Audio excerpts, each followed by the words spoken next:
Bismillah ar-Rahman ar-Rahim. Alhamdulillahi Rabbil Alamin. Wa salatu wa salam ala Rasulillah. Mes frères et sœurs, assalamu alaikum. Tout d'abord, je tiens à vous féliciter, les organisateurs, les présents, pour la tenue de cet événement qui est très important et, mashallah, très bien organisé. Ensuite, je voudrais vous remercier pour l'invitation. Ça nous touche, ça nous honore. Je m'excuse, je suis pas très à l'aise. Je suis pas un habitué des allocutions devant les assistances. Donc, comme a dit le frère, je fais partie du collectif de la Fraternité Islamique Française. C'est un collectif qui est né il y a à peu près 1 an et demi, qui partait d'un constat assez simple. C'est que beaucoup de Français, alors quand je dis Français, il faut savoir que dans notre collectif, on inclut dans la définition de français tous ceux qui font partie du territoire français. Ça peut aller de Lille à Perpignan, à Pointe-à-Pitre, Mayotte, peu importe. D'accord, tout ce qui fait partie du territoire français et qui souhaite s'inclure dans notre démarche sont les bienvenus. Donc ce collectif est né il y a 1 an et demi, comme j'ai dit, et on s'est rendu compte que beaucoup de nos frères convertis issus de familles françaises pouvaient être un petit peu perdus, pouvaient avoir une petite crise d'identité, à savoir que la majeure partie de la population musulmane en France est plutôt d'origine maghrébine. Donc soit le frère ou la sœur s'intégrait dans une diaspora qui n'était pas la sienne, que ce soit effectivement des Marocains, Maghrébins, des Soninké, peu importe, soit pouvait se sentir un peu isolé. Donc il y a tous les cas de figure possibles. Donc ce qui s'est passé, c'est que on a voulu créer ce collectif pour justement unir un petit peu les gens qui avaient le même parcours. Pourquoi? Parce que quand on est converti, il y a très peu de Français, de familles françaises, de territoires français qui sont musulmans. Même si ça commence à venir, par exemple dans le collectif, on a 2 couples de Français convertis. Donc ça aussi, c'est une chose qu'on promeut, mais qu'on ne limite pas. C'est-à-dire que pour que l'islam s'enracine en France, il est préférable que des gens de même culture s'unissent et du coup aient des enfants qui continuent la lignée entre guillemets culturelle avec l'islam en plus. Mais ça n'est pas une condition sine qua non. C'est pour ma part, ma femme n'est pas d'origine française. Il y a d'autres frères qui ont des femmes d'origine maghrébine, et voilà, ça marche très bien. C'est juste une question de ceux qui souhaitent être à l'aise dans la culture. Moi, j'ai pas de problème avec les autres cultures parce que j'ai baigné dans toute ma vie dans une banlieue avec tout plein de cultures autour de moi. Mais il y a des frères et sœurs qui viennent de milieux ruraux, par exemple. On n'en parle pas assez, mais dans les milieux ruraux, il y a pas mal de conversions. Il y a des frères qui sont maraîchers, il y en a qui est berger, par exemple. On a un frère qui est apiculteur dans les montagnes de Savoie. Et ces frères-là, c'est pas forcément facile pour eux d'intégrer l'islam, surtout qu'il y a toute une connotation, je veux dire, du monde arabo-musulman. Et moi, par exemple, on m'a fait plein de fois la remarque, quand on sait que je suis musulman, on dit, mais tu n'es pas un arabe. Je dis, non, effectivement, je suis pas un arabe. Mais j'ai choisi l'islam pour moi. L'islam, c'est une foi. C'est pas une culture. Et l'islam, on le sait très bien, nous tous ici, il a une visée universelle. Le prophète sallallahu est venu comme une miséricorde pour l'humanité. Donc, partout où l'islam s'est répandu, les gens ont gardé leur culture. Que ce soit dans les Balkans, on a des Européens musulmans, ils ont leur propre culture. Bosnie-Herzégovine et d'autres pays, par exemple. Donc nous, notre but, c'est de valoriser la culture française, essayer de lutter un peu contre la mondialisation, toutes ces dérives capitalistes qui poussent à créer une communauté uniforme sur cette planète. Et donc on espère qu'avec l'islam, on pourra renouer avec certaines valeurs traditionnelles de la France. Il y a beaucoup de valeurs qui sont complémentaires et qui sont parallèles avec les valeurs de l'islam. On a la solidarité familiale, qui existait dans nos villages avant, qui n'existe plus. On espère que ça peut le raviver. On a également la solidarité avec les plus faibles, qui fait partie intégrante de la foi islamique.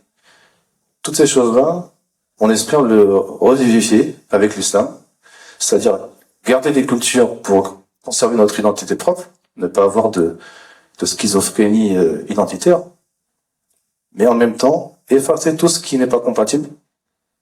On sait, par exemple, la culture du vin en France est très importante.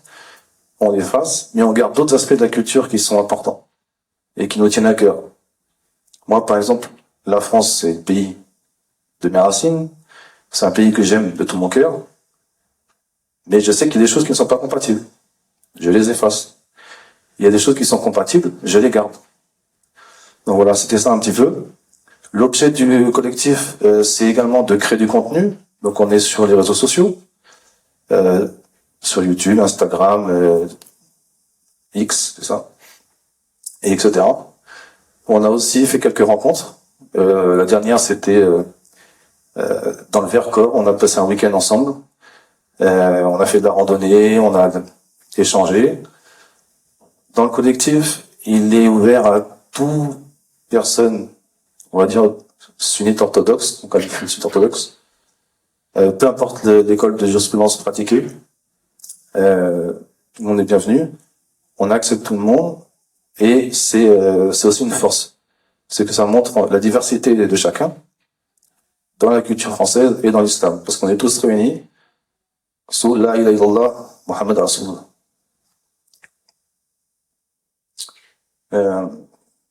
Je crois que j'ai à peu près dit tout ce que je veux dire. Et notre présence ici est aussi pour démontrer que si on veut préserver notre culture française, nos cultures françaises, parce que la France est couverte de cultures différentes, c'est-à-dire que celui qui est à Strasbourg, il aura sa culture qui sera différente de celui qui est à Bayonne. Celui qui est en Bretagne, il aura une culture différente de celui qui est à Nice, par exemple. Ou dans les territoires d'outre-mer, c'est la même chose. Bon, voilà, je crois que j'ai pas fait expliquer.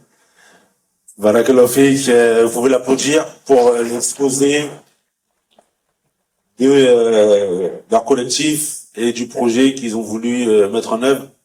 Est-ce qu'il y a des personnes qui ont des questions? Moi, j'en ai une.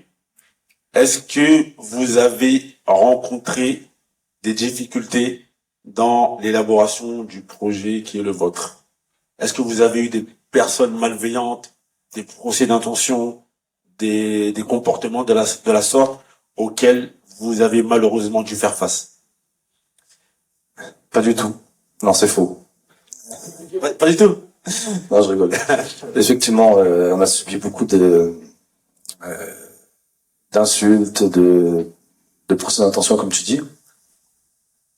À savoir que si, alors, pour les Français non musulmans, un peu nationalistes, nous sommes des traîtres. Nous sommes des traîtres, avec tous les insultes que vous pouvez imaginer. Vous avez vos kémites. C'est ça. Donc nous sommes des traîtres à la nation, nous sommes des traîtres à la tradition. À savoir que souvent ces gens-là qui nous qualifient de ce genre de mots sont eux-mêmes très loin de la tradition. Ils se revendiquent parfois d'un christianisme de façade qui leur sert d'objet en fait au nationalisme. Donc nous sommes ancrés dans nos traditions, nous valorisons les traditions françaises et nous revenons à notre fitra, à le monothéisme pur. À contrario, nous avons aussi, de la part de certains frères musulmans, un procès d'intention justement de racisme, de nationalisme. Certains nous disent non, vous comprenez pas l'islam. L'islam c'est une umma, etc., etc. Et donc, lorsqu'on veut créer un groupe culturel, parce qu'au final c'est ça, c'est un groupe culturel dans la communauté, certains ne le comprennent pas par rapport au message universel de l'islam. Il y en a qui nous taxent de racistes, il y en a qui nous taxent de traîtres. Donc effectivement, on a tout ce genre de situation à subir, à gérer, mais comme nous, on connaît notre intention elle est pour Allah, elle est pour la communauté et pour les convertis surtout, qui sont parfois un peu isolés et qui manquent d'accompagnement. Merci beaucoup. Et pour terminer, il y a un dernier point, c'est que vous avez écrit un livre. Est-ce que tu peux nous parler de ce livre que vous avez écrit? Qu'est-ce que vous dites dans ce livre et comment il a été écrit et comment se le procurer? D'accord, merci. Donc ce livre est un manifeste qui balaye toute la pensée du collectif. Donc ça explique notre positionnement religieux, notre positionnement culturel, ça reflète aussi notre positionnement un peu politique, parce que qu'on le veuille ou non, quand on est musulman, on a forcément une vision politique de la société. Et donc il y a un petit peu de politique, sans être dans les partis, bien sûr. On est sous aucun parti, on est financé par personne. C'est que de l'autofinancement. C'est pour ça qu'elle n'est pas disponible. Elle sera bientôt en ligne.